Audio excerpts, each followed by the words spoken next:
Here it is. Honorable Court of Common Pleas is now in session pursuant to adjournment. The Honorable John Haas presiding. Please be seated.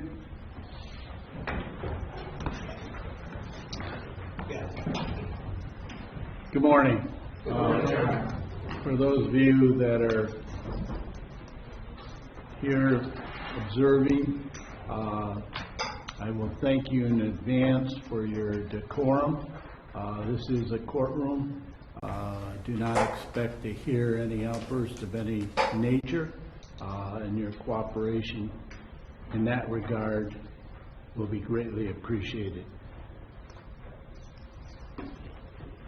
All right.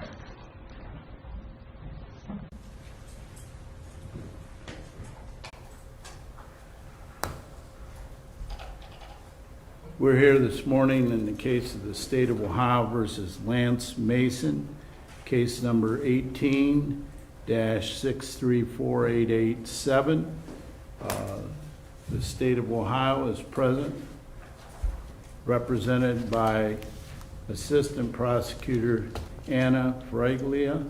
I ask if you would introduce your trial team and to the court. Thank you, Your Honor. Good morning.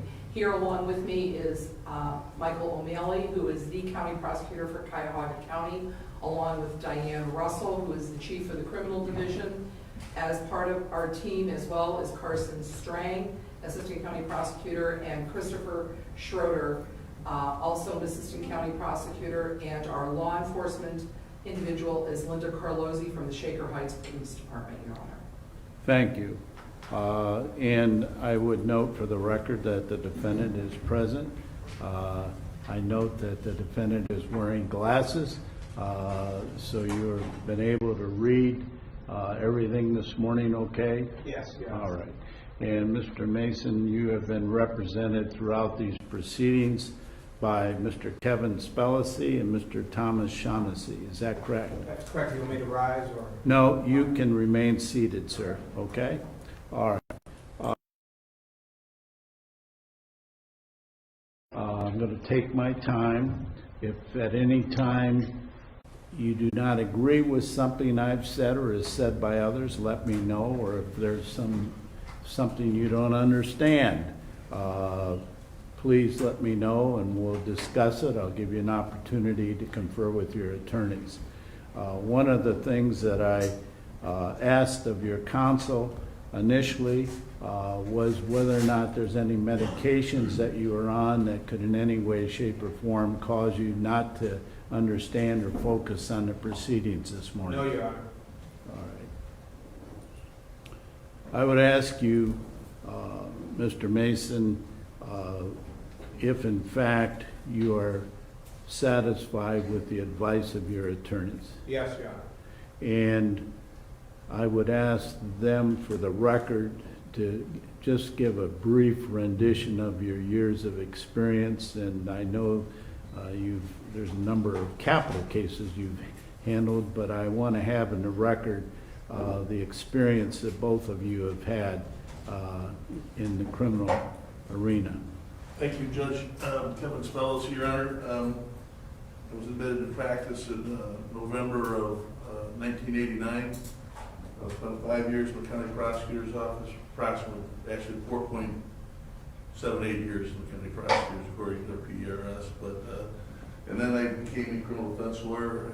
I've practiced in that arena ever since. I think it's my third.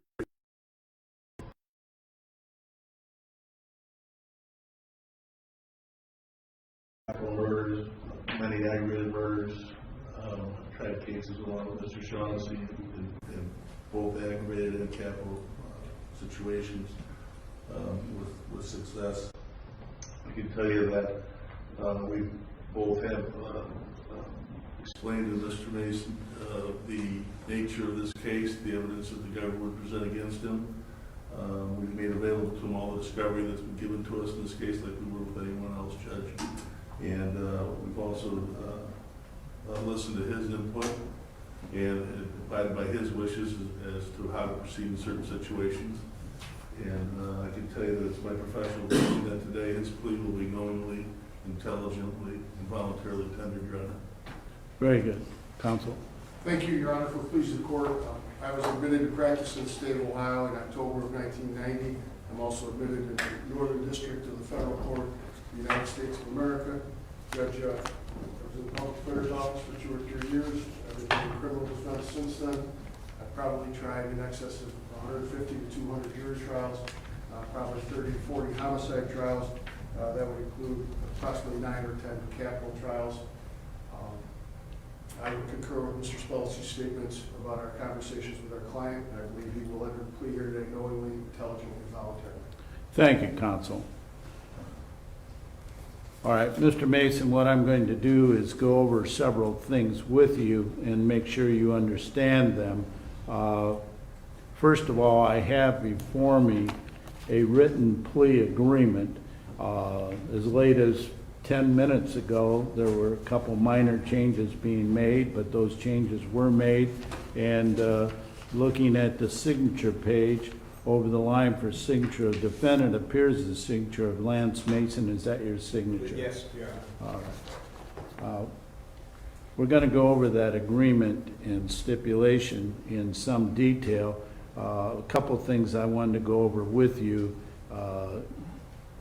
that'll be somewhat covered by that, but I had made notes that I wanted to make sure that we were on the same page.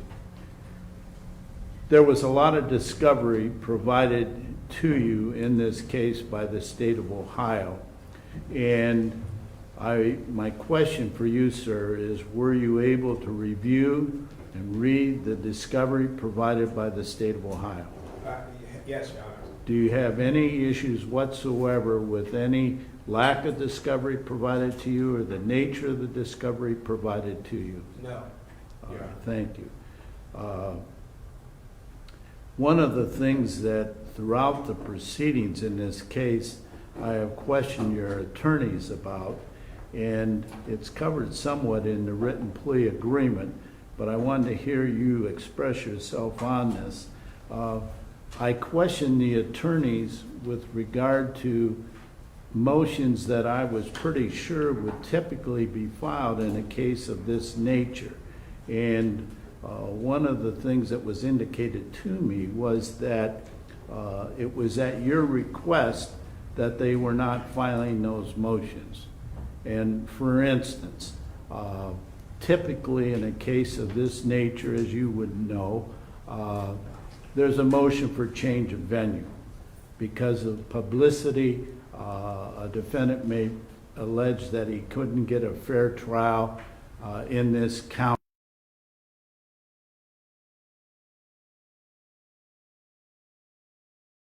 And I have been advised that that was at your request. Is that correct? Your Honor, I wish to take responsibility for the crimes I committed. I don't wish to prolong it or delay it or hurt my family rights any more than I have. And I respect that.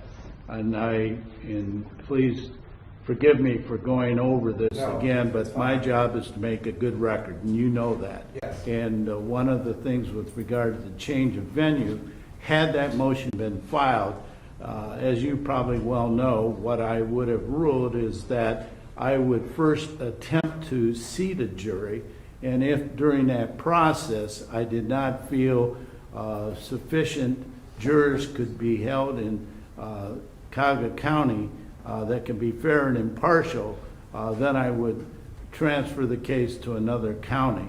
But that's the process that's typically done, and I would have been willing to do that, but you have waived that as part of this agreement, and so that motion was not followed. The second motion, which I anticipated would be filed, was a motion relative to your prior conviction.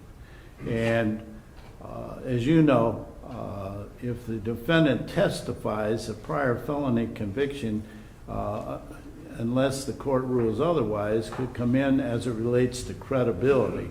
The state has made it known that under Rule 404, which is other acts rule, that they would have intended to bring in that conviction for other purposes. I anticipated that ruling would have to be made. And I wanted to let you know that under 404, which is a rule of exclusion, that I would have to be shown that there's some purpose and that purpose would not be outweighed to the prejudice to you. So it was not an automatic that a prior conviction would come in under 404 or 403. I never had to make that ruling. Once again, it was your decision not to ask for a motion to eliminate or a motion to test whether or not that can be used at trial if it went to trial. Do you understand what I just said? Yes, Your Honor. And was that your decision as well? My decision was to not go to trial and to admit my guilt. And Okay. so I waived that also. All right. And also, again, as it relates to competency of witnesses, especially with minor witnesses, especially with someone under the age of 10, that in fact an issue with regard to competency would have to be addressed. And again, you waived any issues with regard to that. Is that correct? There's no way I was going to let my daughter testify against All me. right. Your Very Honor. good, sir. So yes, I did waive that. Very good.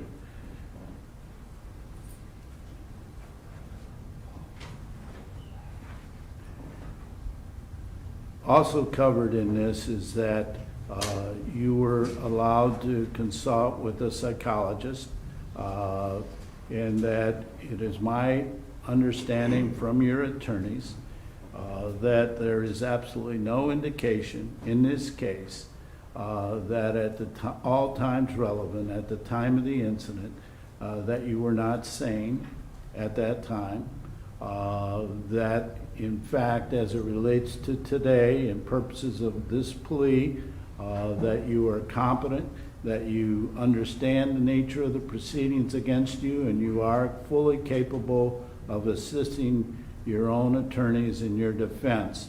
In other words, the sanity and competency, that there's no indication in the record otherwise that you aren't sane at the time, all times relevant in this case, and not competent in this case. Am I correct in that assumption? That is correct, Your Honor. Very good, sir. Very importantly, and this is also covered in the plea agreement, which I'll be going over with you, there's been absolutely no discussion or agreement with regard to sentencing. That the court will entertain a sentencing memo from you, will allow you to call witnesses, should you choose to call witnesses at any time of sentencing, that the court will make a decision at that time. I have not indicated to you one way or the other what that sentence would be. We'll go over what the range of sentencings can be, but there's been no promises made, any indications whatsoever. Am I correct in that? That is correct. And would the attorney's counsel, would you agree with that? Yes, I would, Your Honor. Yes, Judge. All right, very good. And it's my understanding that if you do enter a plea to the charges this morning, that you will not be requesting a pre-sentence investigation. You will be asking for the opportunity to present at time of sentencing any witnesses or information that you feel is relevant to the sentencing in this case. Am I correct on that? That's correct, Your Honor. All right.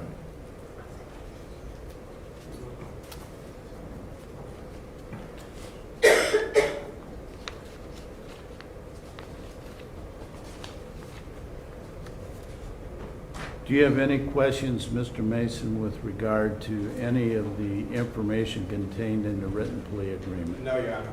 Did you carefully review that with your attorneys? Yes, Your Honor. All right. And specifically, I want to go over a couple things with you.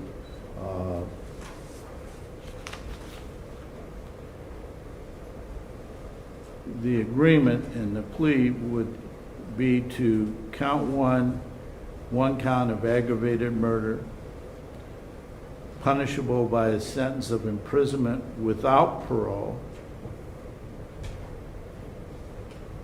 life with parole eligibility after 20 years of imprisonment, life imprisonment with parole eligibility after serving 25 full years of imprisonment, or life imprisonment with parole eligibility after serving 30 full years of imprisonment, and a fine of not more than $25,000.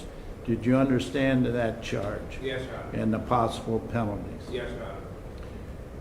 Count 2 charged you with 1 count of murder and punishable by an indefinite prison sentence of 15 years to life, a fine not more than $15,000. Did you understand that charge? Yes, Your Honor. Count 3 was 1 count of felonious assault of Ms. Fraser and a felony of the 2nd degree, punishable by a definite prison sentence of 2, 3, 4, 5, 6, 7, or 8 years, a fine not more than $15,000. Yes, Your Honor. Count 4 was a violation of a protection order, and it's a felony of the 3rd degree, punishable by a definite prison sentence of 9, 12, 18, 24, 30, or 36 months, a fine not more than $10,000. Yes, Your Honor. Count 5, grand theft of an Audi SUV, felony of the 4th degree, punishable by a definite prison sentence of 6, 7, 8, 9, 10, 11, 12, 13, 14, 15, 16, 17, or 18 months, and a fine not more than $5,000. Yes, Your Honor.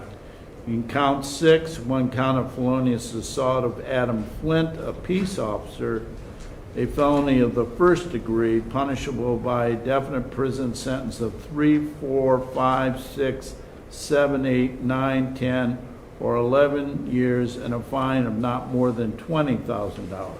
Yes, Your Honor. You understand those were the charges against you? Yes. And you understand that pursuant to this degree, you'd be entering a plea of guilty to those counts. Correct. And it's your understanding that count 1, aggravated murder, count 2, murder, count 3, felonious assault are allied offenses of similar import and will merge for purposes of sentencing, and that the state will elect to proceed to sentencing on count 1, aggravated murder. Yes, Your Honor. And you further understand and stipulate that count 1, aggravated murder, count 4, violating a protection order, count 5, grand theft, count 6, felonious assault, each pertain to separate acts committed with a separate animus, and as such, the parties agree that none of those counts will merge at sentencing. Do you understand that? Can you repeat that, Your Honor? Sure. And do you have a copy of that in front of him that he can look at that? I'm looking at paragraph number 16. If you want to read that over, and if your attorney has, you want to ask your attorney about that.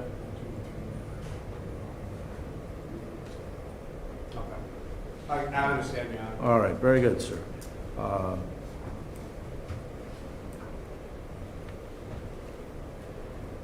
Very importantly, you understand if you ever are released from prison, that you will be subject to a mandatory period of post-release supervision for 5 years. In a violation of any of those conditions would lead to periods of re-imprisonment up to 1/2 the sentence imposed. Yes, Your Honor.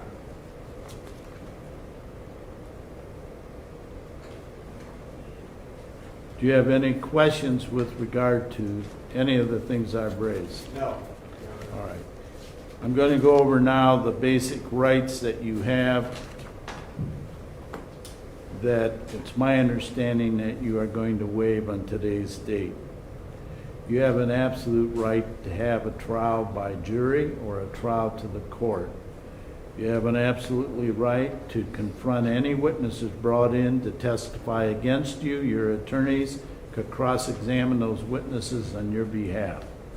You also have a right through the subpoena process to require to be brought to court those witnesses who might testify on your behalf. You also have a right to require the state of Ohio to prove each and every element of the offenses by burden of proof beyond a reasonable doubt. And you also have a right to remain silent. You cannot be compelled to testify against yourself. In essence, by entering a plea of guilty, you would be testifying against yourself. Do you understand each and every one of those rights I just went over? Yes, Your Honor. Is it your decision to give up those rights, to waive those rights? Yes, Your Honor. You also have a right to appeal any decisions made by the court with regard to any, throughout this case, and you'd be giving up your right of appeal with regard to any decisions made by the court. Do you understand that? Yes, Your Honor. You have any questions about that? No, Your Honor. Do you understand that you will be sentenced to prison? You will not be given a community control sanction. Yes, Your Honor. Is there anything further from the state of Ohio that you wish me to put in the record at this point in time? The only other thing, Your Honor, is that by pleading guilty, he will be designated a violent offender and will have to register for 10 years Thank you. on his release. Thank you. And to that end, I have a document in front of me, notice of duties to enroll as a violent offender, and over the line for the signature of offender is the signature of Lance Mason. Is that your signature? Yes, Your Honor. Did you review that with your attorneys? Yes. And you understand your responsibilities pursuant to that? Yes, Your Honor.